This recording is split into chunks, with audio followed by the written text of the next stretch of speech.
இறை இயேசுவில் பிரியமானவர்களே, நம்முடைய பிதாவாகிய கடவுளாலும் ஆண்டவராகிய இயேசு கிறிஸ்துவினாலும் அனைவருக்கும் கிருபையும் சமாதானம் உண்டாவதாக. பரிசுத்த ஓய்வு நாளில் நேரத்தில் ஆண்டவரை ஆராதிக்கும்படியாக நீங்களுடைய இல்லங்களில் இருந்து ஆண்டவரை மகிமைப்படுத்திக் கொண்டிருக்கின்றீர்கள். இந்த காணொளி வாயிலாக நீங்கள் உங்களுடைய இல்லங்களிலிருந்து ஆண்டவரை மகிமைப்படுத்துகின்ற பொழுது ஆண்டுடைய பிரசன்னத்தை உங்களுடைய வாழ்க்கையிலேயே நிறைவாக நீங்கள் பெற்றுக்கொள்வீர்கள் என்பதில் எந்த விதமான சந்தேகமும் இல்லை. இந்த தொழுகைக்கு ஆரம்பமாக இரட்சகர் இயேசு ராஜா தாம் பட்சமுடன் எம்மை கவர்ந்தவராம் என்ற பாடலை நாம் பாடுவோம்.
பூமியின் குடிகளே, எல்லாரும் கர்த்தரை கம்பீரமாய் பாடுங்கள்.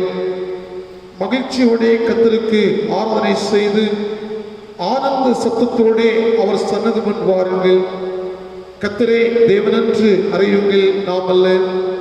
அவரே நம்மை உண்டாக்கினார், நாம் அவர் ஜனங்களும் அவர் மேய்ச்சலின் ஆடுகளுமாயிருக்கின்றோம்.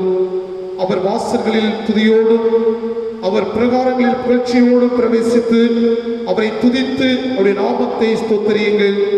கர்த்தர் நல்லவர், அவருடைய கிருபை என்றென்றைக்கும், அவருடைய உண்மை தலைமுறை தலைமுறைக்கும் உள்ளது. இறைவேண்டல் செய்வோம்.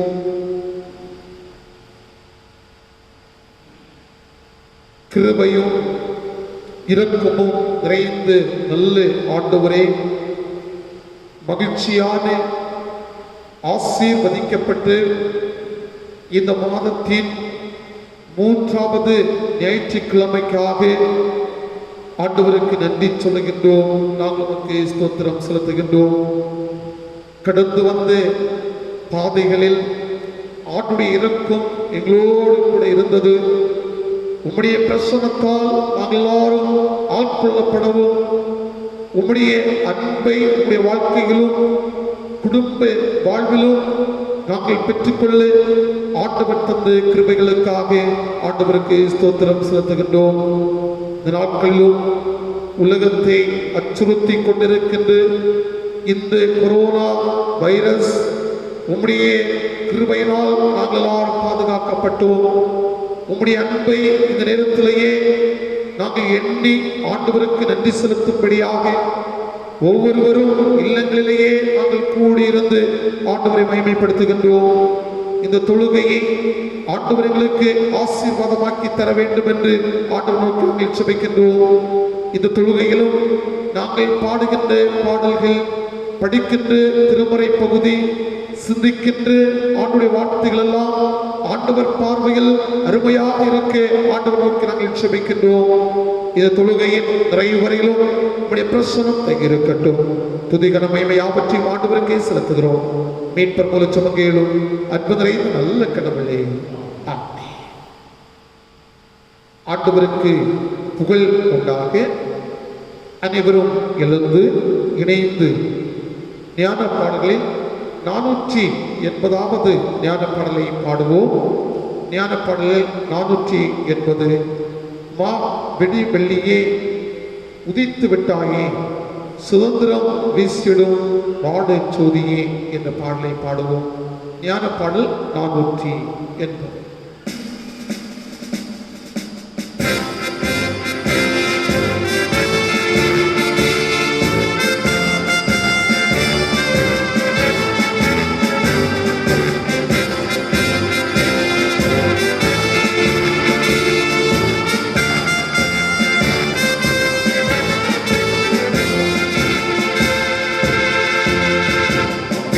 வெள்ளியே உதித்து விட்டாயே, சுதந்திரம் வீசிடும் பாடஜோதியே, எழும்புவீங்களே தேசத்தாங்களே, சுதந்திர தாயை வணக்கம் செய்யவே, ஸ்தோத்திரம் துதி ஆண்டவருக்கே என்று முழங்கவே,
நின்றவாறே முறை முறையாக படிக்க வேண்டிய சங்கீதம் 32.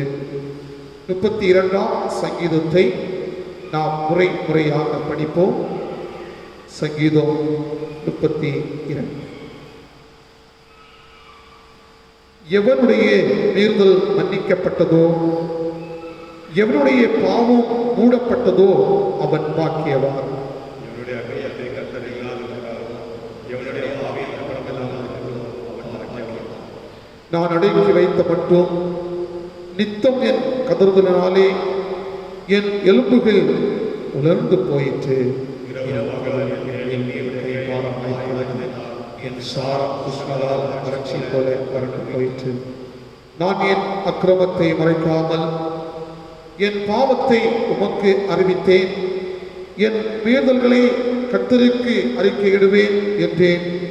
தேவரே, என் பாவத்தின் தோஷத்தை மன்னித்தேன். இதற்காக சகாய் காலத்தில் பக்தி உள்ளவர்களும் உம்மை நோக்கி நடப்பு செய்வார். அப்பொழுது மிகுந்த ஜலப்பிரவாகம் வந்தாலும் அது அணியாகிறான். நீர் எனக்கு மறைவிடமாயிருக்கிறீர். என்னை நீர் இக்கட்டுக்கு விலக்கி காத்து இரட்சணிய பாடல்கள் என்னை சூழ்ந்து கொள்ளும்படி செய்வீர். நான் உனக்கு போதித்து நடக்க வேண்டிய வழியை உனக்கு காட்டுவேன். உண்மையில் எனக்கு வைத்து ஆலோசனை சொல்வேன்.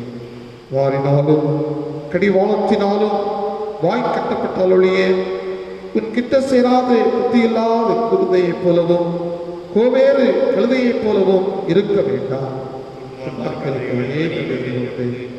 நம்பி இருக்கிறையோ கிருபை சூழ்ந்து கொள்ளும். அனைவரும் இணைந்து சொல்லுவோம். நீதிமான்களே, கர்த்தருக்குள் மகிழ்ந்து கை கொடுங்கள். செமையான இதயம் உள்ளவர்களே, நீங்கள் எல்லாரும் ஆனந்த முழப்பங்கள்.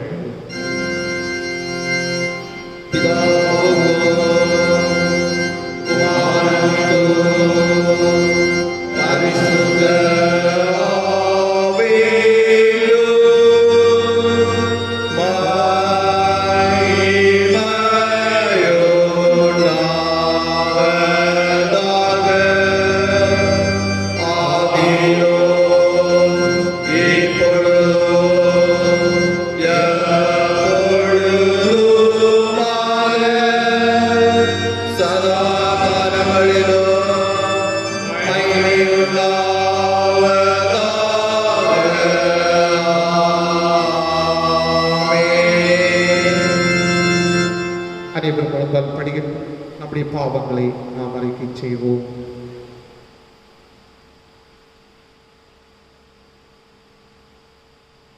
அன்புக்குரியவர்களே, ஒவ்வொரு குடும்பத்தின் பிள்ளைகளாக இல்லங்களில் அமர்ந்திருந்து ஆண்டுடைய திருச்சமூகத்தை நோக்கி பார்க்கின்ற நம்முடைய வாழ்வை இந்த நேரத்திலேயே ஆராய்ந்து பார்ப்பது, தர்சோதனை செய்து பார்ப்பது நம்முடைய கடமையாக இருக்கிறது. திருமறை சொல்லுகிறது, நீங்கள் உங்கள் உடைகளை கிழித்துக் கொள்ள வேண்டாம், இதயத்தை கிழித்துக் கொண்டு உங்கள் கடவுளாகிய ஆண்டவரிடம் திரும்பி வாருங்கள் என்று சொல்லி கடந்து வந்து பாதைகளை நாம் எண்ணி பார்த்தோம். ஆண்டவர் விரும்பின வாழ்வுக்கு நேராக நம்முடைய வாழ்வு அமைந்தது உண்டா? இல்லை என்று சொன்னால் நம்முடைய விருப்பம் போல இந்த உலகத்திலேயே நாம் வாழ்ந்து கொள்வோமா? இந்த நேரத்திலேயே ஆண்டவர் சமூகத்தை நோக்கி பார்த்து, ஆண்டவரே, உமக்கு விருப்பமில்லாத நிலைகள் என்னுடைய வாழ்க்கையில் இருக்கும் என்று சொன்னால் இந்த நேரத்தில் என்னை நீர் மன்னித்து உம்முடைய பிள்ளையாக என்னை மாற்றும் என்று சொல்லி ஆண்டவர் சமூகத்திலேயே நம்மை ஒப்புக் கொடுப்பது நம்முடைய கடமையாக இருக்கிறது. ஏனென்று சொன்னால் நம்முடைய குற்றங்களை எல்லாம் மன்னிப்பதற்காக ஆண்டவர் இயேசு நமக்காக சிலுவையில் தன்னை ஒப்புக் கொடுத்தார். நமக்காக அடிக்கப்பட்டார், நமக்காக நொறுக்கப்பட்டார். அவமானம் நிறைந்த சிலுவையை ஆண்டவர் தூக்கி சுமந்தார். இதற்காக அவருடைய பிள்ளைகளாகிய பாவத்திலிருந்து மீட்பின் வாழ்வை நாம் பெற்றுக்கொள்ள வேண்டும் என்கின்ற ஒரு நோக்கத்திற்காக சிலுவையிலேயே ஆணிகளால் அடிக்கப்பட்டு சிலுவையில் தொங்கினார். இரத்தம் இந்த மண்ணில் சிந்தியது. ஆண்டவரே, எனக்காக நீர் ஏற்றிருக்கின்ற அனைத்து துன்பங்களையும் நான் நினைத்து பார்க்கின்றேன். அந்த திருக்காட்சியை என்னுடைய மனதிற்கு முன்பாக நான் கொண்டு வருகின்றேன். அந்த திருக்காட்சி என்னுடைய வாழ்வுக்கு மீட்பின் காட்சியாக அமையட்டும் என்று சொல்லி இந்த நேரத்திலேயே நம்முடைய பாவங்களை எல்லாம் அறிக்கை செய்வது நம்முடைய கடமையாக இருக்கிறது. கடவுள் சொல்லுகின்றார், தம்முடைய ஒரே பேரான குமாரனை விசுவாசிக்கிறவன் எவனோ அவன் கெட்டு போகாமல் வாழ்க்கையிலேயே நித்திய வாழ்வை அருளும்படியாக இயேசுநாதரை இந்த உலகத்திலேயே தந்து நம் மீது அன்பு கொண்டிருக்கின்றார். சுயநலமற்ற வாழ்வில் அமைதியின் புதுவனாக என்னை மாற்றும் ஆண்டவரே என்று சொல்லி ஆண்டவர் சமூகத்தை நோக்கி பார்த்தோம். ஆண்டவர் இயேசு நீதி உள்ளவர், ஆனாலும் நமக்காக அவர் தன்னை ஒப்புக் கொடுத்தார். அன்புக்குரியவர்களே, ஆகவே அவருடைய பிள்ளையாக இந்த உலகத்தில் வாழ நாம் எல்லாரும் அழைக்கப்பட்டிருக்கின்றோம். எனவே என்னுடைய வாழ்க்கையிலேயே எந்தெந்த பாவங்கள் இருந்தால் எல்லாவற்றையும் ஆண்டவராகிய நீர் கண்ணோக்கி கொண்டிருக்கின்றேன். இந்த நேரத்திலேயே என்னை மன்னிப்பதற்காக குடும்பமாக உம்முடைய சமூகத்தை நோக்கி பார்க்கின்றேன். ஒருவேளை இந்த கொரோனா வைரஸ் நான் செய்த பாவத்தின் நிமித்தமாக, உலக மக்கள் செய்த பாவத்தின் நிமித்தமாக மக்களை பலவிதமான துன்பத்திற்குள்ளாக வழி நடத்துகின்றதோ, இந்த நேரத்திலேயே ஆண்டவரே அனைவருடைய பாவங்களையும் மன்னியும். இந்த வைரஸிலிருந்து தேசத்தின் மக்கள் காப்பாற்றப்படட்டும் என்று ஆண்டவர் சமூகத்தை நோக்கி பார்க்கின்றனர். உண்மையாகவே நம்முடைய பாவங்கள் எல்லாவற்றையும் மன்னித்து வாழ்க்கையில் மகிழ்ச்சி நிறைந்த அனுகூலத்தை தருவதற்கு நம்முடைய ஆண்டவர் கிருபை நிறைந்தவராக இருக்கின்றார். எனவே நம்மை ஆண்டவர் சமூகத்திலேயே தாழ்த்தி பாவ அறிக்கைக்கு துணையாக பாவத்தில் உண்டாகும் துன்பமே எல்லாம் உம்மால் தீர நீர் மறித்தீர் என்று பாடல் வரிகளை பாடி நாம் நம்முடைய பாவங்களை அறிக்கை செய்வோம்.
சர்வ வல்லமையும் மிகுந்த இரக்கம் நிறைந்த ஆண்டவர் நம்முடைய பாவங்கள் எல்லாவற்றையும் மன்னித்து நம்முடைய வாழ்வை தூய்மைப்படுத்தி நம் அனைவரையும் நித்திய வாழ்வுக்கு நேராக அழைத்து செல்வாராக.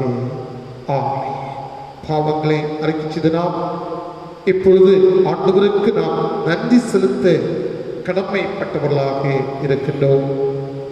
அன்புக்குரியவர்களே, நம்முடைய நாடு விடுதலை பெற்று 74வது விடுதலை நாளை கொண்டாடும்படி ஆண்டவர் நமக்கு கிருபை செய்தார். பலவிதமான இன்னல்கள் மத்தியிலும் கண்ணீரின் மத்தியிலும் இன்னும் கொரோனா வைரஸ் என்கின்ற அந்த ஒரு சூழ்நிலையிலேயே உலகை அச்சித்து கொண்டிருக்கின்ற அந்த வைரஸிலிருந்து ஆண்டவர் நம்மை பாதுகாத்து பராமரித்து வழிநடத்தி வருகின்றார். ஆண்டவருக்கு நாம் நன்றி செலுத்துவோம். நம்முடைய ஆலயங்களில் நாம் கடந்து வந்து ஆண்டவரை மகிமைப்படுத்த முடியவில்லை என்று சொன்னாலும் நம்முடைய இல்லங்களிலிருந்து ஆண்டவரை மகிமைப்படுத்துவதற்கு துணையாக இருக்கின்றார். ஆண்டவருக்கு நாம் நன்றி செலுத்துவோம். கடந்து வந்த நாட்களில் ஆண்டவர் நமக்கு தேவையான உணவு, நாம் நிறைவேற்ற வேண்டிய பணிவிடைகளை நிறைவேற்றுவதற்கு ஆண்டவர் துணையாக இருந்து நம்முடைய பயணங்களை எல்லாம் ஆண்டவர் நமக்கு ஆசீர்வாதமாக்கி தந்து நம்முடைய குடும்பத்திற்கு தேவையான நல்ல ஆலோசனைகளை ஆண்டவர் நமக்கு தந்து நம்மை வழிநடத்தின ஆண்டவருக்கு நாம் நன்றி செலுத்துவோம். அன்புக்குரியவர்களே, நம்முடைய பெற்றோர்களுக்காக நம்முடைய பிள்ளைகளுக்காக ஆண்டவருக்கு நாம் நன்றி செலுத்துவோம். இவர்கள் மூலமாக நாம் பெற்று வருகின்ற எல்லா உறவு முறைகளுக்காக ஆண்டவருக்கு நாம் நன்றி செலுத்துவோம். அன்புக்குரியவர்களே, இந்த நாட்களிலும் ஆண்டவருடைய பிள்ளைகளாகிய நம்மை ஆண்டவர் கண்ணின் மணியே போல ஆண்டவர் நம்மை பாதுகாக்கின்றார். தொடர்ந்து ஆண்டவருடைய வாழ்க்கையிலேயே தரையிறக்கின்ற எல்லா நன்மைகளையும் நாம் எண்ணி பார்த்து ஆண்டவருக்கு நாம் நன்றி செலுத்துவோம். அத்தோடு கூட நம்முடைய நாடு விடுதலை பெற்றுக் கொள்வதற்காக தியாகம் செய்த மக்களை நாம் நினைத்து பார்க்க வேண்டும். அத்தோடு கூட ஒவ்வொரு தலைவர்களுக்கும் ஆண்டவருக்கு நாம் நன்றி செலுத்த வேண்டும். தொடர்ந்து இந்த நம்முடைய தலைவர்கள் மூலமாக நாம் பெற்று வருகின்ற எல்லா கிருபைகளுக்காக ஆண்டவருக்கு நாம் நன்றி செலுத்த கடமைப்பட்டிருக்கின்றோம். ஆக நன்றி செலுத்தும் வண்ணமாக நாம் அனைவரும் இணைந்து ஜீவனை தியாகமாய் வைத்த பல என்ற பாடலை நாம் இணைந்து பாடுவோம். ஜீவனை தியாகமாய் வைத்த பலரும் சேவையில் மரித்தார்.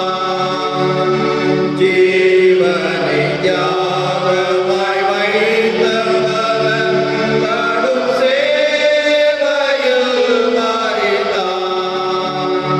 சோர்ந்து வந்து சேவை புரிந்து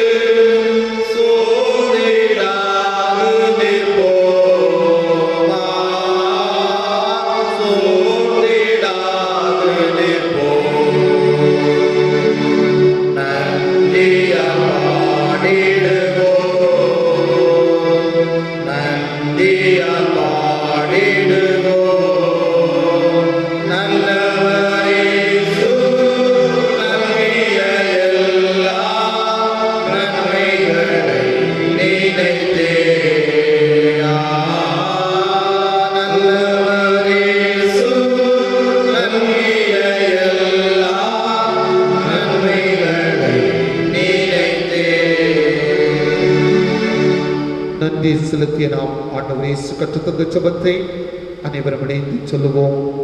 பரம்படல் இருக்கிற எங்கள் பிதாவே, இப்படி நாமம் பரிசுத்தப்படுவதாக, இப்படி ராட்சியம் வருவதாக, இப்படி சுத்தம் பரப்படத்திலேயே செய்யப்படுவது போல பூமியிலையும் செய்யப்படுவதாக.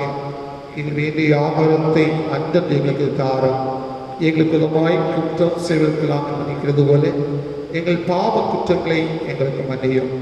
எங்களை சோதனைக்கு பிரவேசிக்க பண்ணாமல் தீமையிலிருந்து எங்களை ரட்சித்துக் கொள்ளும். ராட்சியம் வல்லமையும் மகிமையும் என்றென்றைக்கு உடையவரே. ஆமென்.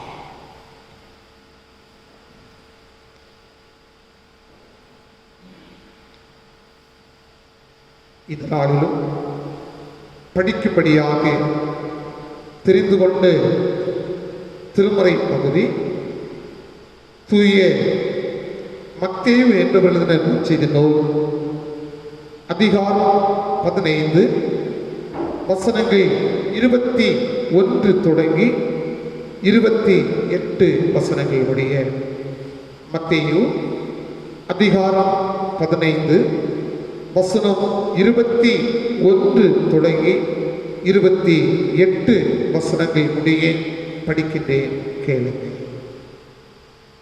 பின்பு இயேசு அவ்விடம் விட்டு புறப்பட்டு தீரு சீதோன் பட்டணங்களின் திசைகளுக்கு போனார். அப்பொழுது அந்த திசைகளில் குடியிருக்கிற கானானிய ஸ்திரீ ஒருத்தி அவ்விடத்தில் வந்து, ஆண்டவரே, தாவீதின் குமாரனே, எனக்கு இரங்கும், என் மகள் பிசாசினால் கொடிய வேதனைப்படுகிறாள் என்று சொல்லி கூப்பிட்டார். அவளுக்கு பிரதியுத்தரமாக அவர் ஒரு வார்த்தையும் சொல்லவில்லை. அப்பொழுது அவருடைய சீசர்கள் வந்து, இவள் நம்மை பின்தொடர்ந்து கூப்பிடுகிறாளே, இவளை அனுப்பிவிடும் என்று அவரை வேண்டிக் கொண்டார்கள். அதற்கு அவர், காணாமற் போன ஆடுகளாகிய இஸ்ரவேல் வீட்டாளத்திற்கு அனுப்பப்பட்டனேன்றி மற்றபடி அல்ல என்றார். அவள் வந்து, ஆண்டவரே, எனக்கு உதவி செய்யும் என்று அவரை பணிந்து கொண்டார். அவர் அவளை நோக்கி, பிள்ளைகளின் அப்பத்தை எடுத்து நாய்க்குட்டிகளுக்கு போடுகிறது நல்லதல்ல என்றார். அதற்கு அவள், மெய்தான் ஆண்டவரே, ஆகிலும் நாய்க்குட்டிகள் தங்கள் எஜமான்களின் மேஜையிலிருந்து விழும் துணிக்கைகளை தின்னுமே என்றார். இயேசு அவளுக்கு பிரதியுத்தரமாக, ஸ்திரீயே, உன் விசுவாசம் பெரிது, நீ விரும்புகிறபடி உனக்கு ஆக கடவுது என்றார். அந்நேரமே அவள் மகள் ஆரோக்கியமானாள்.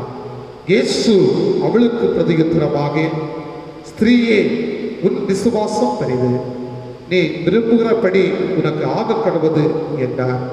அந்நேரமே அவள் மகள் ஆரோக்கியமானாள் என்பதை படிக்க வேண்டிய திருமறை பகுதி படித்து முடிந்தது. கிறிஸ்துவே, உமக்கு மகிழ்ச்சி உண்டாகட்டும்.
ஜெபிப்போம். நல்ல கடவுளே, ஜீவனுள்ளவராக இருந்து இன்றும் உம்முடைய பிள்ளைகள் மத்தியில் செயலாற்றுகின்றவரே நாங்கள் உமக்கு நன்றி சொல்லுகின்றோம். இந்த நேரத்திலும் ஒவ்வொரு குடும்பத்தின் பிள்ளைகளும் அருமையான பிள்ளைகள் குடும்பமாக இல்லங்களிலிருந்து ஆண்டவரை தரிசிப்பதற்கு ஆண்டவர் கொடுத்து வருகின்ற கிருபை எண்ணி மீண்டும் நன்றி சொல்லுகின்றோம். இந்த நேரத்திலும் நம்முடைய வார்த்தைகளை நாங்கள் தியானிப்பதற்காக முற்படுகின்றோம். ஆவியானவர் தாமே எங்கள் அனைவரோடு கூட செயல்பட வேண்டும் என்று இறைவன் இயேசுவின் இன்பமுள்ள நாமத்தில் ஜெபிக்கின்றோம். அன்பு நிறைந்த நல்ல கடவுளே, ஆமென். கிறிஸ்துவில் மிகவும் பிரியமானவர்களே, மீண்டுமாக திருச்சபையின் குடும்ப அங்கத்தினர்களை இந்த காணொளி மூலமாக சந்திப்பதில் நான் மிக்க மகிழ்ச்சி அடைகின்றேன். ஊரடங்கு உத்தரவு 22ஆம் ஞாயிற்றுக்கிழமை 22 ஞாயிற்றுக்கிழமை குடும்பமாக அவனுடைய சமூகத்தில் இணைந்து ஆராதிக்க முடியாத ஒரு சூழ்நிலையில் நம்முடைய இல்லங்களிலிருந்து நாம் ஆண்டவரை மகிமைப்படுத்துகின்றோம். உண்மையாகவே ஆண்டவர் நம்முடைய இல்லங்களிலேயே பிரசன்னமாக இருக்கின்றார் என்பதில் எந்த விதமான சந்தேகமும் இல்லை. தொடர்ந்து நம்முடைய திருச்சபைக்காக, திருச்சபையின் குடும்பங்களுக்காக, தேசத்திற்காக, தேச மக்களுக்காக, ஒவ்வொரு தலைவர்களுக்காக நாம் ஜெபிப்போம். தொடர்ந்து ஆண்டவர் நம்மோடு கூட செயல்படட்டும். வெகு சீக்கிரத்தில் ஆண்டவர் எல்லா தடைகளையும் மாற்றி நம்முடைய ஆலயத்திலேயே கூடி வந்து ஆண்டவரை மகிமைப்படுத்துவதற்கு ஆண்டவர் துணை செய்வார். நம்முடைய சித்தம் அல்ல, ஆண்டுடைய சித்தம் என்பதை நாம் மனதில் கொண்டு ஆண்டவருக்கு பயந்த மக்களாக நாம் வாழுவோம். ஆண்டவர் நம்மோடு கூட இருப்பாராக. இந்த நாளில் சற்று நேர சிந்தனைக்கு துணையாக தெரிந்து கொண்டு திருமறை வசனம் நாம் படிக்க கேட்டு தூய மத்தேயு என்பவர்களை நாம் செய்தோம். 15ஆம் அதிகாரம் 28வது வசனத்தை நான் படிக்கின்றேன். இயேசு அவளுக்கு பிரதியுத்தரமாக, ஸ்திரீயே, உன் விசுவாசம் பெரிது, நீ விரும்புகிறபடி உனக்கு ஆக கடவது என்றார். அந்நேரமே அவள் மகள் ஆரோக்கிய ஆனாள் என்று சொல்லி இந்த பகுதியிலேயே இந்த ஒரு சிறந்த ஒரு நிகழ்வு, ஆண்டுடைய பிரசன்னத்தை மகிமைப்படுத்துகின்ற ஒரு நிகழ்வாக இந்த பகுதியில் சொல்லப்பட்டிருக்கிறதை நாம் பார்க்கப்படுகிறது. இந்த நாளுடைய ஆண்டுடைய வார்த்தையுடைய தலைப்பு, உன் விசுவாசம் பெரிது. உன் விசுவாசம் பெரிது என்கின்ற ஒரு நோக்கோடு ஆண்டுடைய வார்த்தையை நாம் சிந்திப்பதில் இந்த நேரத்திலேயே ஆண்டவர் மகிமைப்படுகின்றார். இந்த நற்செய்தி பகுதிகளை எல்லாம் நாம் படித்து பார்க்கின்ற பொழுது ஆண்டவராகிய இயேசு கிறிஸ்து கலிலேயா கடல் ஓரத்திலேயே தன்னுடைய பணிகளை அவர் செய்து முடித்தார்.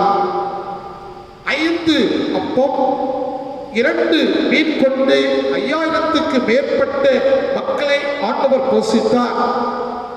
அதைத் தொடர்ந்து அந்த பகுதியில் பணியாற்றிய ஆண்டவர் இயேசு தன்னுடைய பணியினுடைய எல்லையினை மாற்றி அமைக்கின்றார்.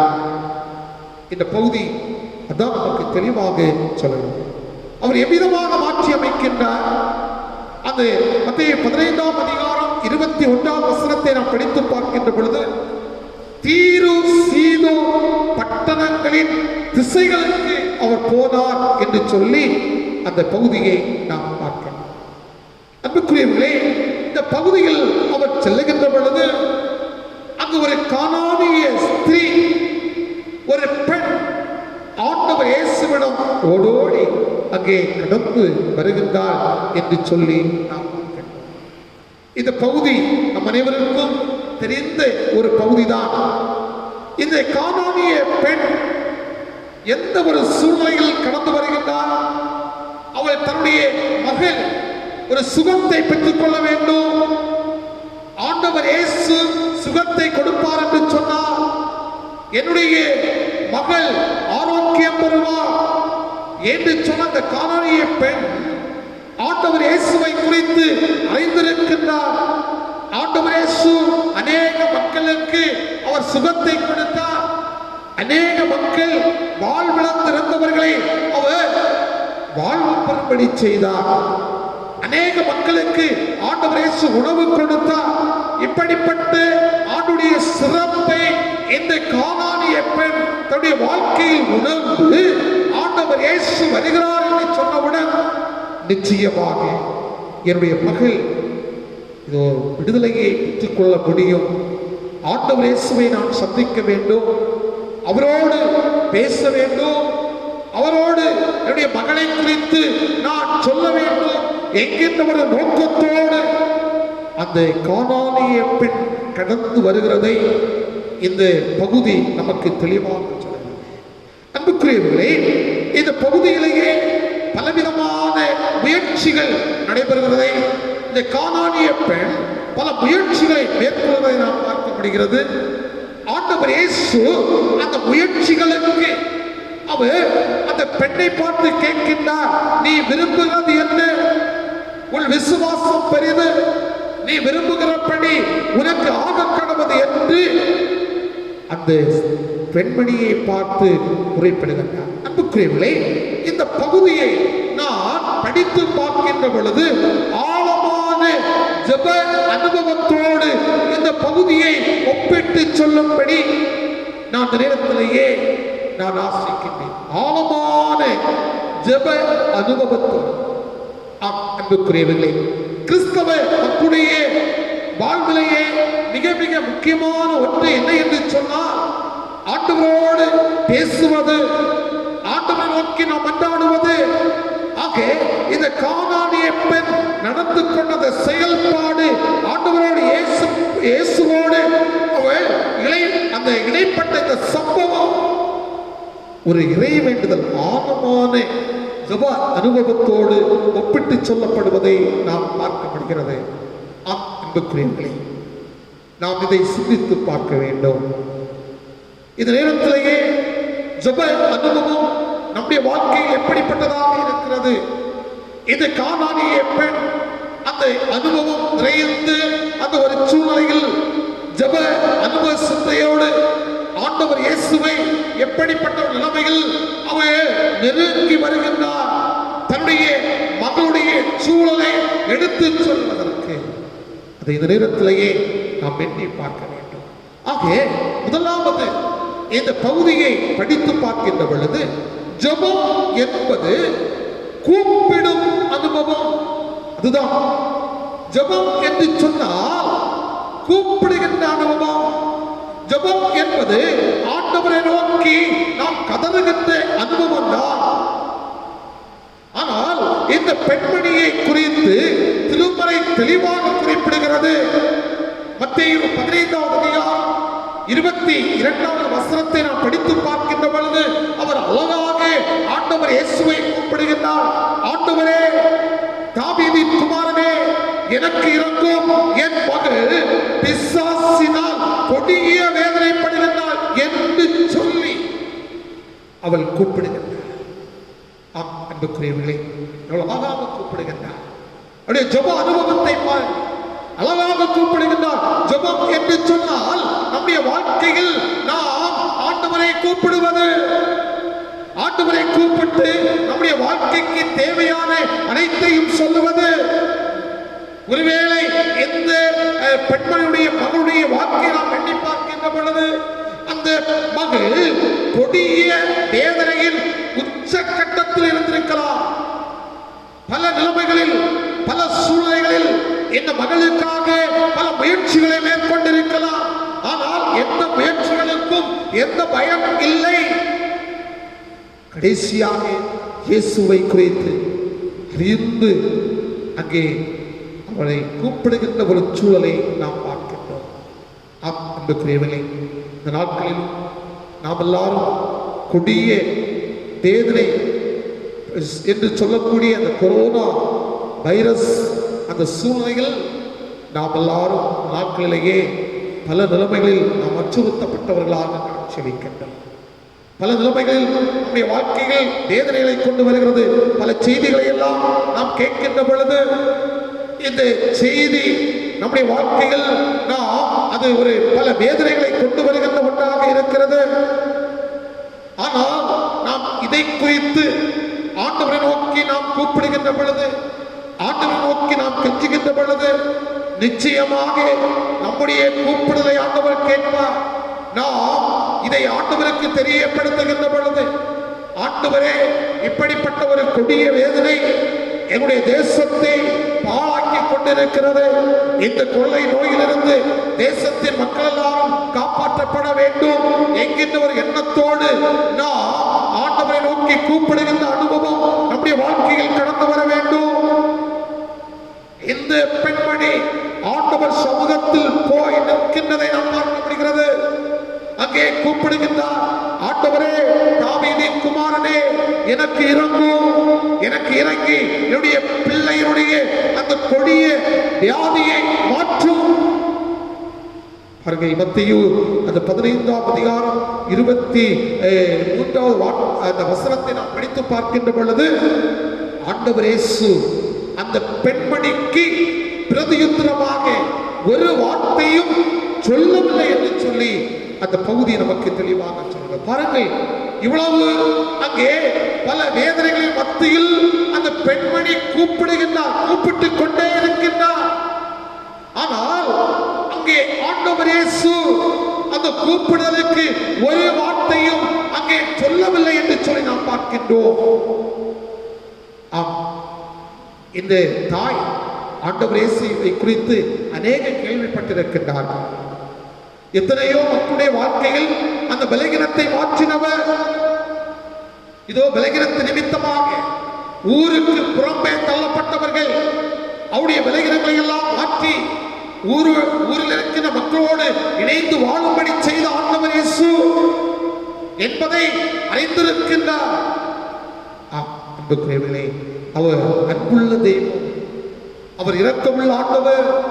அவர் சொன்னால் போதும், அவர் தொட்டால் போதும் என்கின்ற ஒரு நோக்கோடு அவள் ஆண்டவர் இயேசுவை அங்கே நோக்கி கடந்து வருகின்றார்.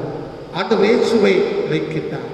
பாருங்க, இந்த சூழ்நிலையை நாம் கற்பனை செய்து பார்க்க வேண்டும். ஆண்டவர் இயேசு என்னுடைய கூப்பிடுதலை கேட்பார், அவர் இரக்கமுள்ள ஆண்டவர் என்கின்ற ஒரு சூழ்நிலையில் அந்த ஸ்திரீ கடந்து வருகின்றார். ஆனால் இவைகளெல்லாம் அவருடைய அழைப்பை கேட்டோம் ஆண்டவர் இயேசு ஒரு வார்த்தையும் சொல்லவில்லை என்று சொல்லி நாம் பார்க்கிறோம். இவள் ஒரு கானானிய பெண், முன்பின் இயேசுவை பார்த்ததே கிடையாது. ஆனால் அவரை குறித்து அவள் கேள்விப்பட்டிருக்கிறார், அவருடைய புகழை பார்த்து அங்கே கேள்விப்பட்டிருக்கிறார். ஆனாலும் இந்த நேரடியாக அந்த தாய் ஆண்டவர் இயேசுவை பார்க்க அவர்கள் இப்படி இழைக்கின்ற அந்த சூழ்நிலையில் இங்கே சீடர்கள் எல்லாம் அங்கே ஒரு ஆச்சரியப்படும், சீசர்கள் அங்கே ஆச்சரியப்படுகின்றார்கள். இந்த பெண் கூப்பிடுகிறதை இவர் கவனியாமல் அல்லது அந்த பெண்ணுக்கு ஒரு வார்த்தை சொல்லாமல் போய்கொண்டிருக்கின்றாரே. இதற்கு முன்னால் ஒரு பெரும்பாலுள்ள பெண் ஆண்டவர் இயேசுவை தொட்ட பொழுது, இவ்வளவு ஜனக்கூட்டம் மத்தியில் ஆண்டவர் இயேசுவை அந்த பெண் தொட்ட பொழுது அதை உணர்ந்து கொண்டு அந்த கூட்டத்திலேயே என்னை தொட்டது யார் என்று கேட்டவர் இந்த கானானிய பெண் அங்கே கூப்பிட்டுக் கொண்டே செல்லுகின்ற நேரத்தில் அவர் ஒன்றும் சொல்லாமல் போகின்றாரே.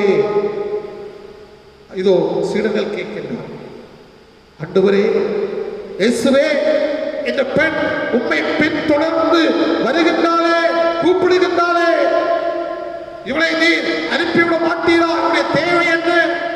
இதற்காக உம்மை அழைக்கின்றார். அன்புக்குரியவர்களே, ஆண்டவர் இயேசு மௌனமாக அவர் சென்றார் என்று சொல்லி நாம் பார்க்கிறோம். இவள் காரியம் என்ன? சீடர்கள் யோசிக்கின்றார், இவள் காரியம் என்ன? இவர் ஏன் இப்படி அவர் இப்படியே போய்கொண்டிருக்கின்றார்? நண்பர்களே, ஜெபம் ஒரு கூப்பிடுகின்றார் என்று அநேகர் சொல்லுவார்கள்.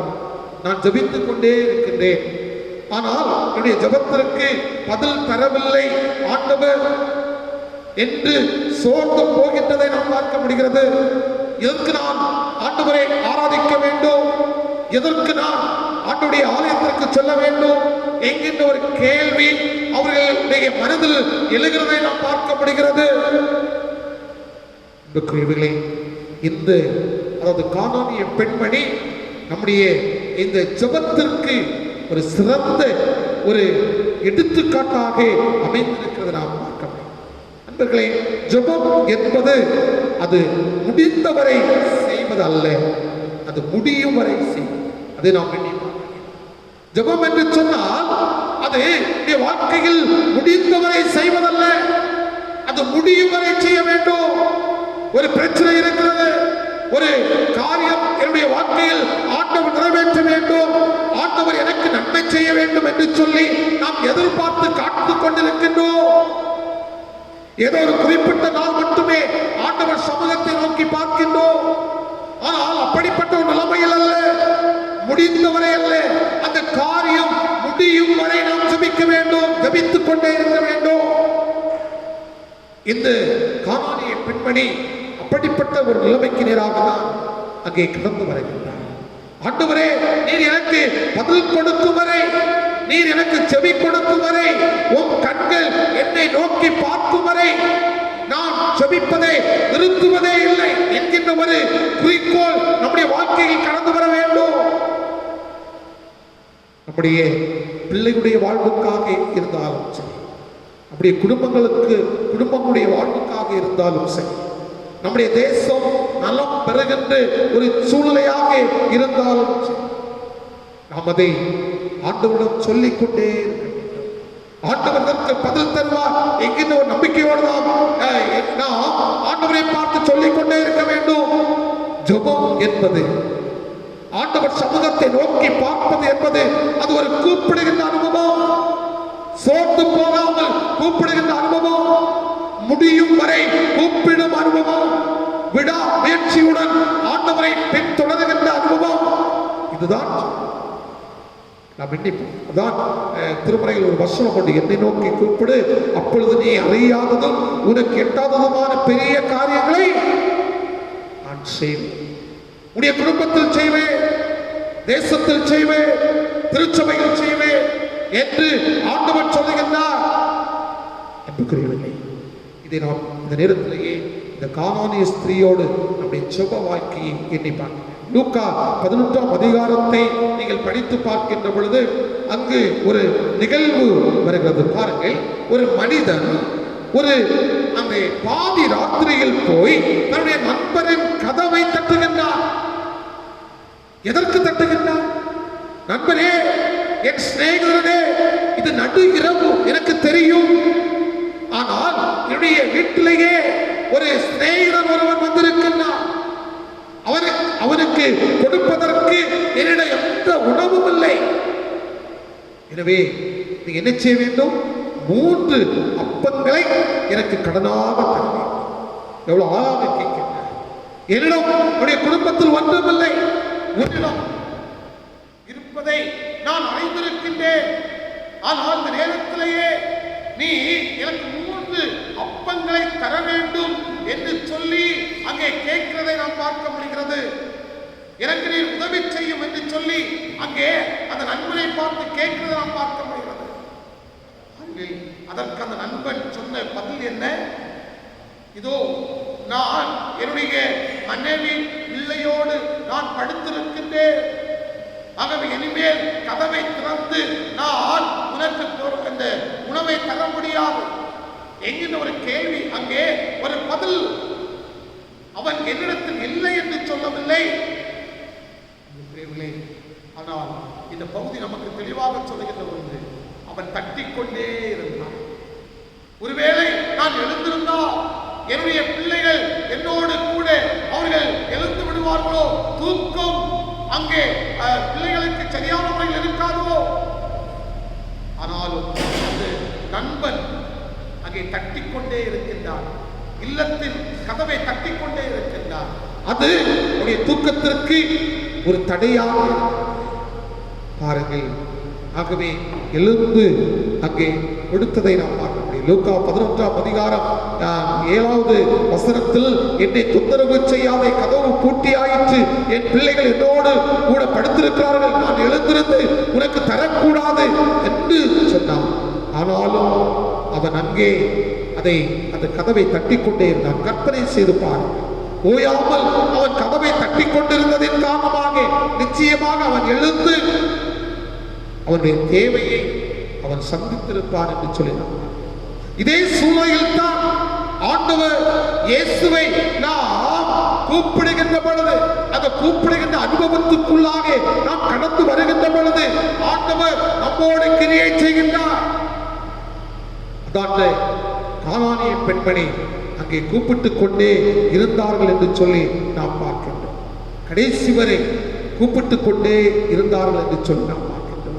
நீதியுள்ள ஆண்டவரை நாம் கூப்பிடுவதற்கு எந்த ஒரு தடையும் இல்லை.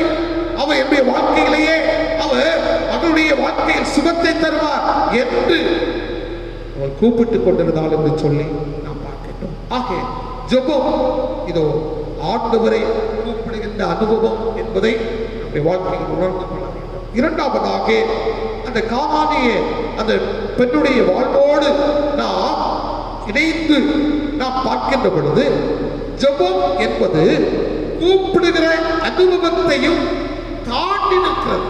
பாருங்கள், கூப்பிடுகிற அனுபவத்தோடு நின்று விடாமல் அதையும் தாண்டி நிற்கின்றதா ஜெபம். அது இந்த கானானிய பெண்ணுடைய அந்த நிகழ்வோடு நாம் ஒப்பிட்டு பார்க்கிறோம். இன்று அநேகருடைய ஜெபம் கேட்கப்படுவதில்லை. ஏன் கேட்கப்படுவதில்லை? அவருடைய வாழ்க்கையிலேயே வெறுமை, வாயால் ஜெபித்துக் கொண்டிருக்கின்றோம். ஜெபம் என்பது வெறும் வாயினால் கூப்பிடுகின்ற அனுபவம் கிடையாது.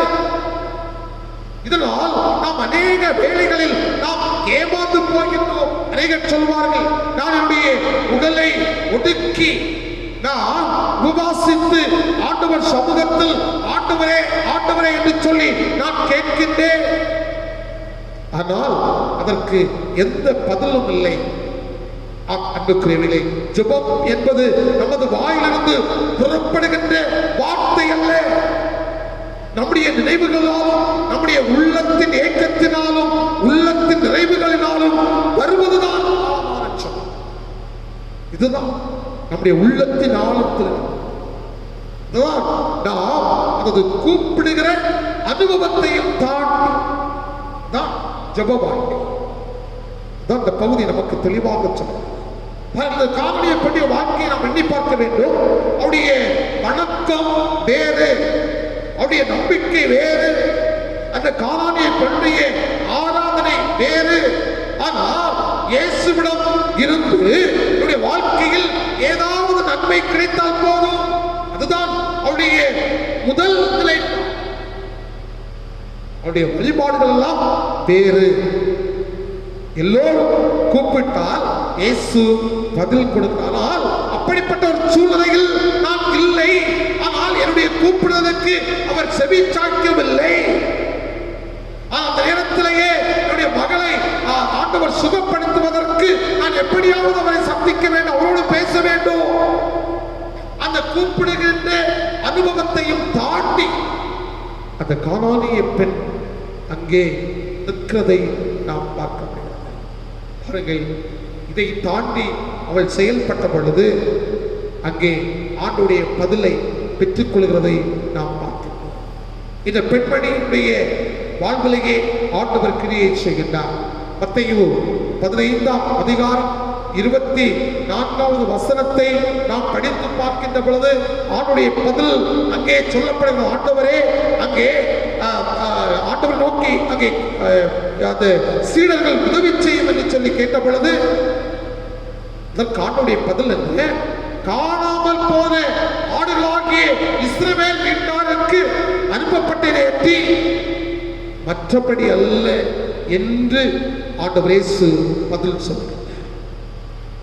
அன்புக்குரியவர்களே, எவ்வளவு ஒரு பதிலை இந்த பெண்மனுடைய வாழ்க்கையில் நான் ஆண்டவரை சந்திக்க வேண்டும், என்னுடைய மகளை குறித்ததான அந்த செய்தியை நான் சொல்ல வேண்டும் என்று சொல்லி, ஆனால் ஆண்டவர் இயேசுடைய பதில் சற்று வித்தியாசமான ஒரு பதிலாக இருந்தது.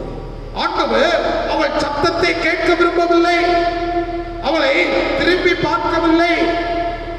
ஆனால் அந்த சீடர்களுக்கு ஆண்டவர் இயேசு அளிக்கின்ற பதிலை பாருங்கள். இதோ காணாமல் போன ஆடுகளாகி இஸ்ரவேல் வீட்டாண்டத்திற்கு அனுப்பப்பட்ட நேர்த்தி மற்றபடி இல்லை என்று சொல்லி அவள் சொல்வதை நாம் பார்க்கின்றோம். பாருங்கள், இந்த முயற்சி கூட ஒருவேளை அந்த கானானிய பெண்மணிக்கு ஒரு தோல்வியாக இருக்கலாம். தோல்வி, ஒருவேளை அந்த நிலைமையிலிருந்து ஒருவேளை அந்த பெண்மணி திரும்பி சென்று இருக்கலாம். ஆனால் அப்படிப்பட்ட நிலைமைக்கு அந்த பெண்மணி சென்று விடவில்லை. அவள் கூப்பிடுகிறாள், இதோ என்னுடைய மகளுடைய வாழ்க்கையில் இவர் கிருபையை செய்வதற்கு, இவருடைய வல்லமையை பெற்றுக்கொள்வதற்கு முடியும் என்கின்ற ஒரு நிலைமை. அவள் முடிந்தவரை ஜெபிக்க வரவில்லை, அங்கே முடியும் வரை ஏதோ ஒரு மேலோட்டமான ஒரு சூழ்நிலையில் அவள் நின்று அங்கே தன்னுடைய மகளுக்காக, மகளுடைய சுகத்துக்காக அவள் அங்கே கேட்பதற்காக வரவில்லை, அங்கே முடியும் வரை ஜெபிக்க வருகிறார் என்று சொல்லி நாம் பார்க்கின்றோம். ஒரு முடிவை எடுத்துக் கொள்கின்றார். அன்புக்குரியவர்களே, இந்த நாட்களில் நம்முடைய முயற்சிகள் பலவிதமான தோல்விகளை கொண்டு வரலாம், பலவிதமான சூழ்நிலைகள் பல அவமானங்களை கொண்டு வரலாம், பலவிதமான கேள்விகளை நமக்குள்ளாக எழுப்பிக் கொண்டே இருக்கலாம். ஆனால் அது முடியும் வரை நாம் முயற்சி செய்ய வேண்டும், அதற்குரிய முயற்சிகளை நாம் மேற்கொள்ள வேண்டும். பாருங்கள், மத்தேயு 15ஆம் அதிகாரம் 25வது வசனத்தை நாம் படித்து பார்க்கின்ற பொழுது, அவள் வந்து ஆண்டவரே எனக்கு உதவி செய்யும் என்று அவரை பணிந்து கொண்டாள் என்று சொல்லி நாம் விடவில்லை. அங்கே சீடர்களுக்கு ஆண்டவர் பதில் அளிக்கின்றார். அந்த பதில் நிச்சயமாக இந்த கானானிய பெண்ணோடு ஆண்டவர் பேசுவதற்கு முற்படவில்லை. என்றாலும் ஆண்டவரே நீர் எனக்கு உதவி செய்ய வேண்டும் என்று சொல்லி அவள் பணிந்து கொண்டாள். அவள் முன்னே சென்று ஆண்டவருக்கு முன்பாக பணிந்து கொண்டாள் என்று சொல்லி நாம் பார்க்கிறோம். தன்னுடைய இதயத்தை ஆண்டவருக்கு முன்பாக அர்ப்பணி செய்தான். இதுவரையிலும் அவருக்கு பின்னால் சென்று அவர் எனக்கு ஒரு பதிலை சொல்லுவார், என்னுடைய மகளை சுகப்படுத்துவார் என்று அங்கே சென்ற அந்த பெண்மணி இப்பொழுது அங்கே அவருக்கு முன்பாக வந்து எனக்கு உதவி செய்யும் என்று சொல்லி அவர் பணிந்து கொண்டதை நாம் பார்க்க முடிகிறது. அன்புக்குரியவர்களே, பெருமையான வார்த்தை மூலம் ஆண்டவரை இந்த நாட்களில் நாம் ஏமாற்றி கொள்ள முடியாது. அவருக்கு முன்பாக வந்து நாம் பணிந்து பணிவோடு நிற்கின்ற பொழுது அது நம்முடைய வாழ்வுக்கு அது சிறப்பு. நம் அனைவருக்கும் தெரிந்த நிகழ்வுதான். 2 பேர் ஆலயத்திற்கு அங்கே ஆண்டவரை நோக்கி ஜெபிப்பதற்காக கடந்து சென்றார்கள். பரிசேயன் தன்னுடைய வார்த்தைகளின் மூலமாக அங்கே பல நிலைமைகளில் ஆண்டவரை நோக்கி சொல்லுகின்றார். ஆனால் ஆயக்காரன் தன்னுடைய உள்ளத்தை திறந்து ஆண்டவர் சமூகத்தில் தன்னை ஒப்புக் கொடுத்து ஆண்டவரை நோக்கி பார்த்தார். அவன் இரக்கம் பெற்றவனாக அவன் கடந்து சென்றான் என்று சொல்லி நாம் பாருங்கள். இந்த கானானிய பெண்ணுடைய வாழ்க்கையும் அப்படிப்பட்ட நிலைமையில் தான் காணப்படுகிறது.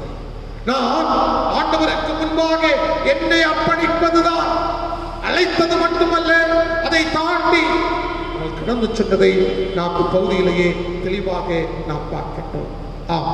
ஜெபம் என்பது நம்முடைய உள்ளத்தை ஆண்டவருக்கு அர்ப்பணிக்கின்றார்.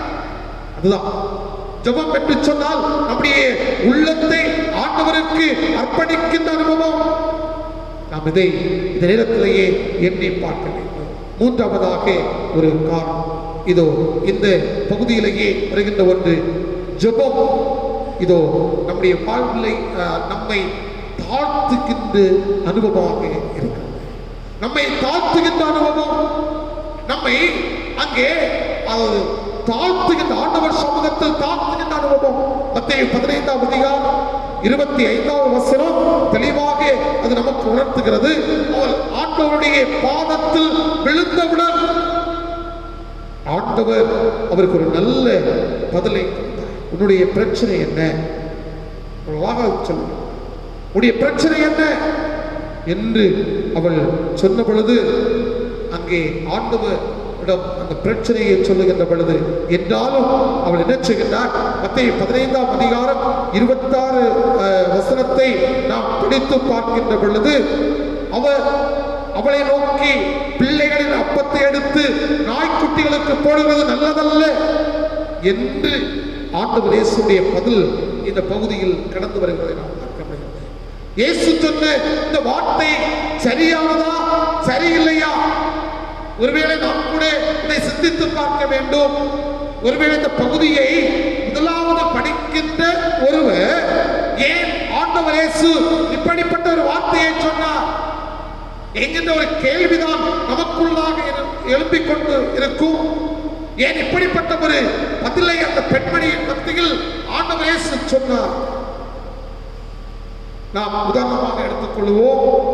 ஒருவர் நம்முடைய வாழ்க்கையிலேயே, அதாவது நம்முடைய வாழ்வை, அதாவது நம்மிடம் ஒரு உதவிக்காக தேடி வருகின்ற பொழுது அவர் எனக்கு செய்வார் என்கின்ற ஒரு நம்பிக்கையோடு அவர்கள் நம்மத்திகள் கடந்து வருகின்ற பொழுது, அவர்கள் 100க்கு 100 நம்மை நம்பி கடந்து வருகின்ற பொழுது நாம் அவரிடம் அந்த உதவி என்னால் செய்ய முடியாது என்று நாம் சொன்னால் அவருடைய மனம் எப்படிப்பட்டதாக இருக்கும் பாருங்கள்.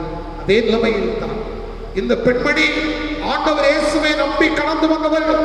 ஆனால் அவருடைய பதில் வித்தியாசமாக இருக்கிறது. நாம் அந்த மனிதனிடம் நாம் என்ன செய்வோம்? எந்த ஒரு உதவிக்கும் நாம் செல்ல மாட்டோம். ஆனால் இந்த கானானிய பெண் மீண்டும் அவருடைய உதவிக்காக, தன்னுடைய மகனுடைய வாழ்விலேயே சுகத்தை பெற்றுக் கொள்வதற்காக அவள் அங்கே ஆண்டவர் சமூகத்தை நோக்கி பார்த்தார். இதோ உனக்காக நான் வரவில்லை என்று அங்கே சொல்லிவிட்டார். எவ்வளவு ஒரு வேதனையான ஒரு காரியம் பாருங்கள். அது மட்டுமல்ல, நாம் அதை குறித்து இன்னும் நாம் வாசிக்கின்ற பொழுது, அந்த திருமறையை நாம் படித்து பார்க்கின்ற பொழுது அங்கே அதற்குரிய ஒரு பதிலை கொடுக்கின்றார். அந்த மத்தேயு 15:27 வசனத்தில், மெய்தான் ஆண்டவரே, ஆகிலும் நாய்க்குட்டிகள் தங்கள் எஜமான்களின் மேதையிலிருந்து விழும் துணிக்கைகளை தின்னுமே.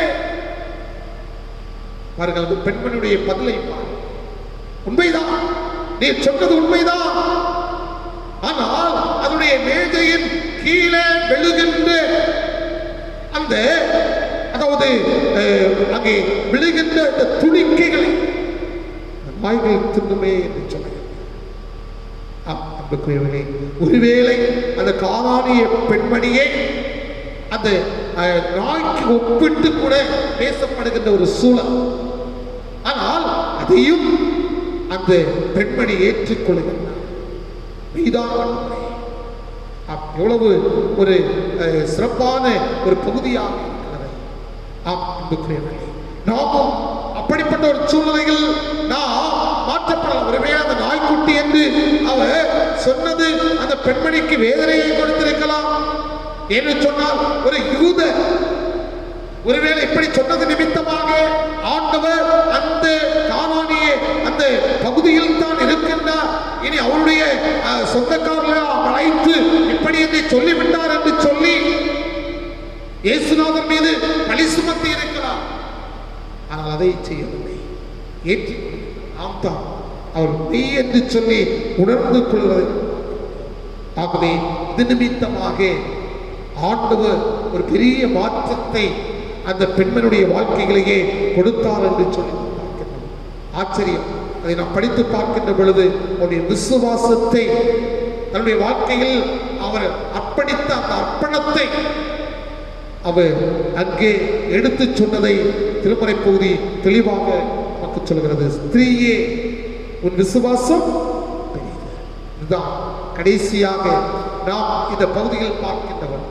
விசுவாசம் ஸ்திரீயே, எவ்வளவு பட்ட ஒரு சூழ்நிலையிலும் இதோ விசுவாசத்தில் நீ நிலைத்து நின்று உடைய மகளுடைய சுகத்திற்காக நின்ற அந்த சூழல் இதோ ஆண்டவருக்கு ஒரு புகழ்ச்சியை கொடுக்கிறது. அதுதான் ஒரு புகழ்ச்சியை கொடுக்கிறது. இதோ ஸ்திரீயே, உன் விசுவாசம் பெரியது. அந்த ஆண்டவருடைய வார்த்தை இதோ அந்த பெண்மணியை பாராட்டுகின்ற அந்த வார்த்தையை எவ்வளவு தெளிவாக, எவ்வளவு சிறப்பாக அந்த பெண்மணியை ஆண்டவர் இயேசு பாராட்டுகிறார். அன்புக்குரியவர்களே, இப்படிப்பட்ட ஒரு பாராட்டுதலை நம்முடைய வாழ்க்கையில் ஆண்டவர் இயேசுவிடமிருந்து நாம் பெற்றுக்கொள்ள வேண்டும். அதற்கு பல முயற்சிகள் இருக்கு. அதற்கு ஒரு எடுத்துக்காட்டு இந்த கானானிய பெண் என்று சொல்லி நாம் பார்க்கிறோம். அன்புக்குரியவர்களே, ஜெபம் என்று சொல்வது முடிந்த வரை அல்ல, முடியும் வரை.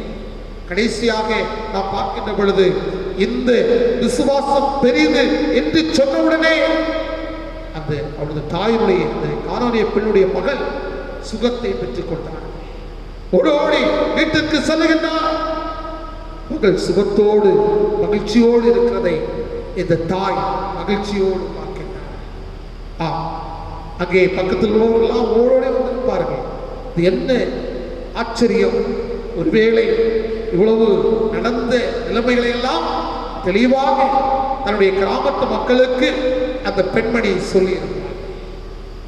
அன்புக்குரியவர்களே, இந்த நேரத்திலேயே நம்முடைய ஜெப வாழ்க்கை எப்படிப்பட்ட ஒரு வாழ்வாக இந்த கானானிய பெண்ணோடு நாம் எண்ணி பார்க்க வேண்டும். ஒரு சமயத்தில் ஒரு குடும்பத்தார் தன்னுடைய பிள்ளைகளோடு தன்னுடைய மனைவியோடு அந்த குடும்பத்தின் தலைவர் தற்கொலை செய்வதற்காக எண்ணிக்கொண்டிருக்கின்றார். பாருங்கள், ஆண்டவரை ஆராதிக்கின்றவர் தான். என்று சொன்னால் தன்னுடைய வாழ்க்கையிலேயே ஏற்பட்ட கஷ்டம் நஷ்டத்தின் இன்று இரவு குடும்பமாக தற்கொலை செய்ய வேண்டும் என்று சொல்லி என்றாலும் அவர்கள் அங்கே தற்கொலைக்காக முயற்சிகளை மேற்கொள்கின்றார்கள். பாருங்கள், ஒரு ஊழியக்காரன் அங்கே ஊழியக்காரன் ஆண்டவர் பேசுகின்றார், நீ இல்லத்திற்கு செல் என்று சொல்லி. பாருங்கள், ஆண்டவருடைய வார்த்தையை கேட்ட ஊழியக்காரன் அந்த இல்லத்திற்கு செல்லுகின்றார். செல்லுகின்ற பொழுது அந்த குடும்பத்தின் தலைவர் சொல்லுகின்றார், நீங்கள் இதற்காக இங்கே வந்தீர்கள் என்று சொல்லி, இல்லை, உங்களுடைய இல்லத்தில் வர வேண்டும் என்று சொல்லி எனக்கு தோன்றியது, நான் வந்தேன் என்று சொல்லி அங்கே சொன்னார். அப்பொழுதுதான் அந்த ஊழியக்காரன் அந்த குடும்பத்தார் சொன்னார்கள், இதோ நாங்கள் இந்த இரவு தற்கொலை செய்வதற்காக இதோ நாங்கள் முயற்சிகளை மேற்கொண்டிருக்கின்றோம் என்று சொல்லி. அன்புக்குரியவர்களே, அங்கே அவனுடைய வார்த்தை சொல்லப்படுகிறது. அங்கே அவனுடைய வார்த்தை சொல்லப்படுகிறது. அந்த குடும்பத்தாருக்காக அந்த ஊழியக்காரன் ஜெபித்தார். அந்த குடும்பத்தின் பிள்ளைகளும் அந்த ஊழியக்காரோடு இணைந்து ஜெபித்தார். பாருங்கள், அந்த அங்கே தற்கொலை எண்ணம் மாறினது. அந்த குடும்பத்திலேயே சமாதானம் கடந்து வந்தது. ஒருவேளை ஆண்டவர் அந்த ஊழியக்காரனுடைய மனதிலேயே அங்கே சொல்லவில்லை என்று சொன்னால் அந்த குடும்பத்தை சந்திப்பதற்கு நிச்சயமாக தற்கொலை செய்திருப்பார்கள். அன்புக்குரியவர்களே, ஆண்டவரை குறித்த ஒரு கரிசனை அந்த குடும்பத்தின் மத்தியில் இருந்தது. ஆகவே தான் அந்த குடும்பம் காப்பாற்றப்பட்டது. நம்முடைய வாழ்க்கையில் ஜெபம் என்கின்ற ஒரு நிலைமை என்னென்ன நிலைமைகள் இருக்கிறது என்று நாம் எண்ணி பார்க்க வேண்டும். ஜெபம் எண்ணிக்கொள்ள வேண்டும். அது ஒரு கூப்பிடுகின்ற அனுபவம். ஜெபம் இதோ அந்த கூப்பிடுகின்ற அனுபவத்தை இன்னும் தாண்டி செல்லுகின்ற இதோ ஜெபம் நம்முடைய வாழ்வை ஆண்டவர் சமூகத்திலேயே அர்ப்பணிக்கின்ற ஒரு அனுபவம். இதை நம்முடைய வாழ்விலேயே ஏற்றுக்கொண்டு இந்த கானானிய ஸ்திரீயுடைய வாழ்வை நாம் நம்முடைய வாழ்விலேயே நினைத்து நம்முடைய ஜெபங்கள் அமைகின்ற பொழுது நிச்சயமாக ஜெபத்தின் மூலமாக ஆண்டுடைய வல்லமையினை நாம் பெற்றுக்கொள்ள முடியும் என்பதில் எந்த விதமான சந்தேகம் இல்லை.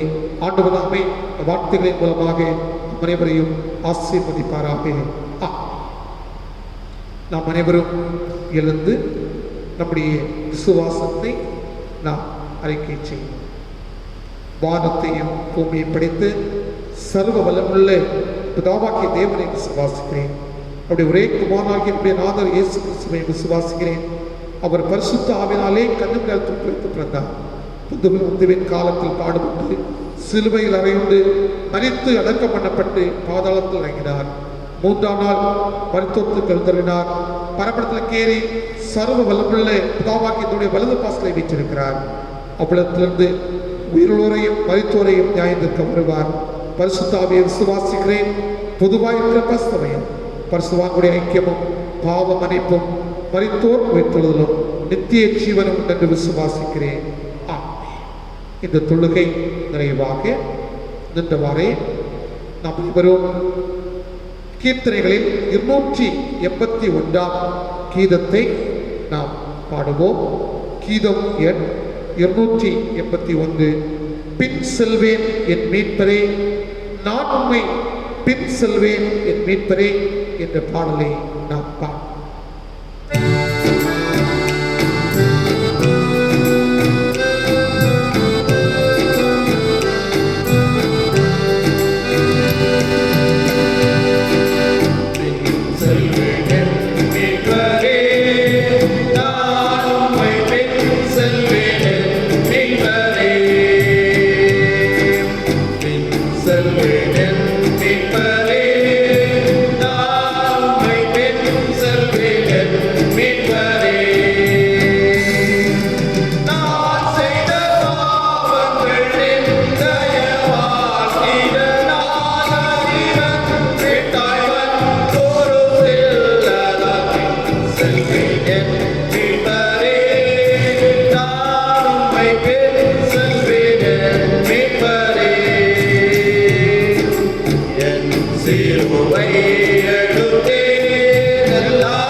நின்றவாறே ஜெபிப்போம்.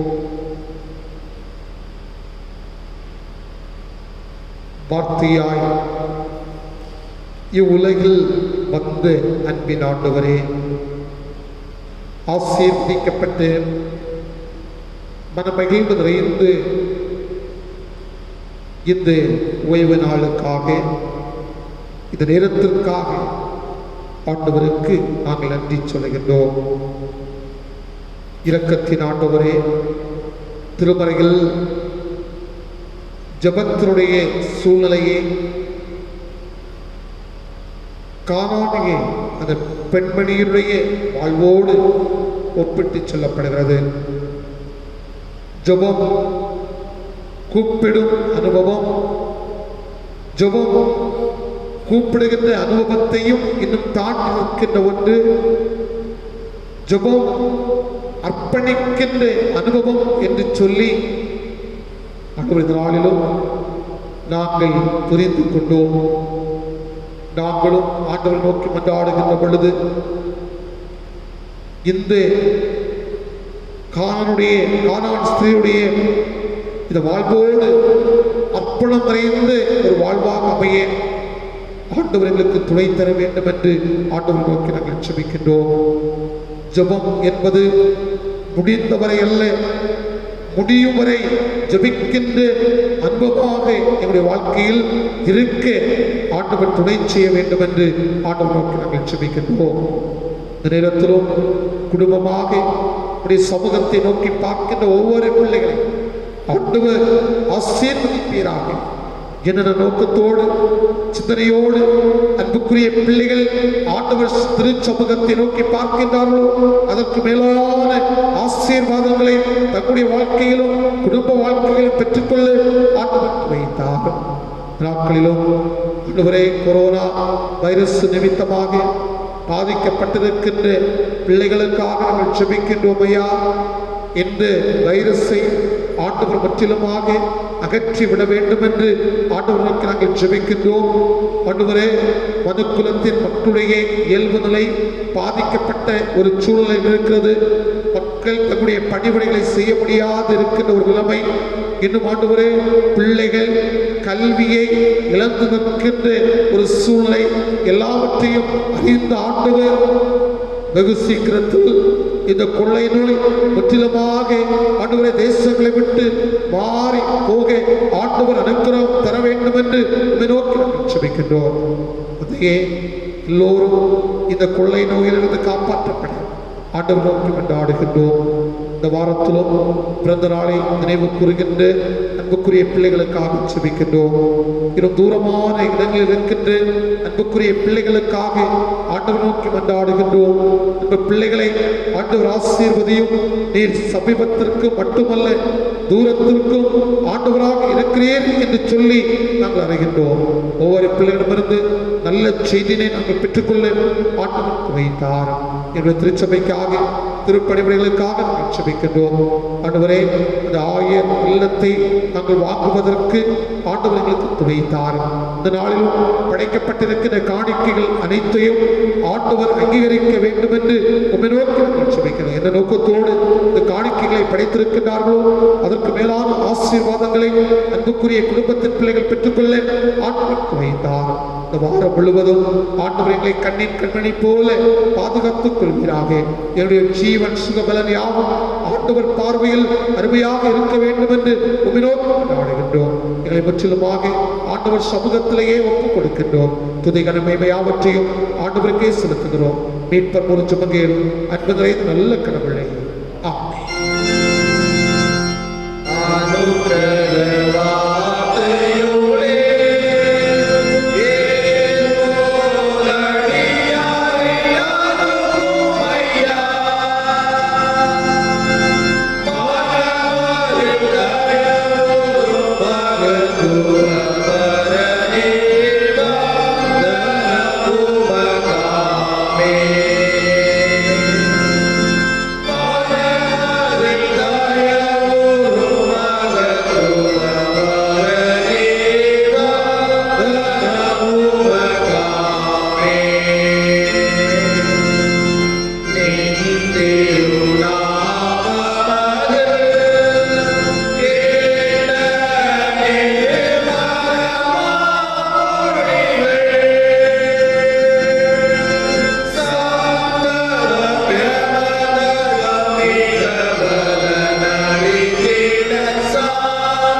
ஆசீர்வதித்து உங்களை காக்க கடவர்.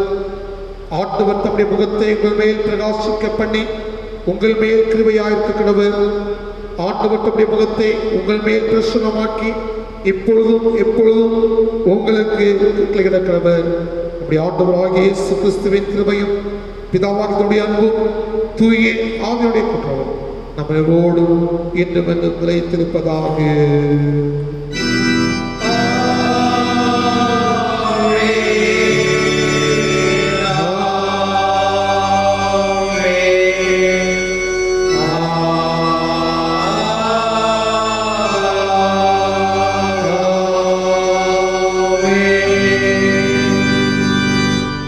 ஆண்டவரோடு இருப்பாராக. சபதத்துடைய சென்று வாருங்கள்.